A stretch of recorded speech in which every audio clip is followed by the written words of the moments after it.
Hello everyone, ఎవరైనా మీ చుట్టూ స్ట్యూపిడ్గా behave చేస్తుంటే ప్రతిసారి మనం వాళ్ళని stupid, he is stupid, she is stupid, he is stupid అని చెప్తుంటే ఫీల్ అవుతారు. వాటికంటే కొంచెం బెటర్ ఆల్టర్నేటివ్స్ వాడచ్చు కదా.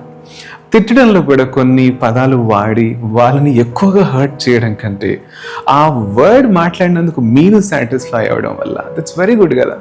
చాలామంది స్ట్యూపిడ్ అని వాడుతుంటారు. వాటికంటే better alternatives we're going to learn today. You can enjoy a lot. Okay, let's come. ఇవి ఆల్ఫాబెటికల్ ఆర్డర్లో చెప్పడానికి ట్రై చేస్తాను.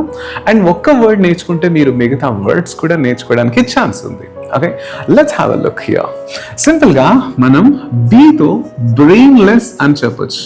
హే యూ బ్రెయిన్లెస్, ఇక మన నుంచి స్టూపిడ్ అని మానేసి బ్రెయిన్లెస్ అనొచ్చు. ఓకే, అలాగే డి ఫర్ డోప్ అనొచ్చు.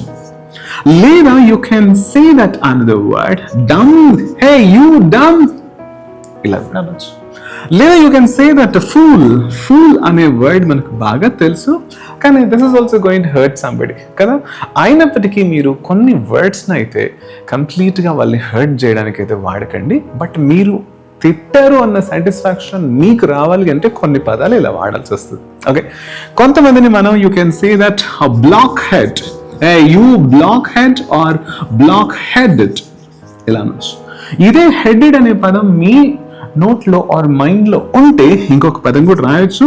You can say that thick headed. Same word, just మనం ఏం యాడ్ చేస్తున్నాం, థిక్ హెడెడ్. థిక్ హెడెడే కాదు, ఇంకొక వర్డ్ ఈజీగా నేర్చుకోవచ్చు, నక్కల్ హెడెడ్. సింపుల్ ఈ వర్డ్ నేర్చుకోవడం వల్ల మనం ఇక ముందు నుంచి వాళ్ళని స్ట్యూపిడ్ అని తిట్టడం ఆపేస్తాం. Okay, you can speak better కదా. ఎందుకంటే తిట్టడంలో కూడా మనం ఒకే పదం వాడితే ఎలా, you can use different words and alternative words to speak better, right? And block head, thick head, knuckle headed, this is very easy. అండ్ ఇంకా ఈజీగా గుర్తుపెట్టుకోవడానికి హే యూ సిల్లీ అని కూడా అనొచ్చు. లేదా ఇంకా కొంచెం డెప్త్గా ఉన్న వర్డ్, ఇట్స్ కాల్డ్ మొరాన్.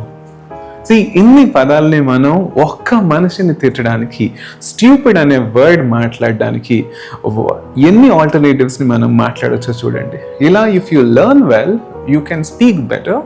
అండ్ మీ రిలేషన్షిప్స్లో కూడా కొన్ని బెటర్ వర్డ్స్ మాట్లాడితే ఆ రిలేషన్స్ స్ట్రాంగ్ అవుతాయి.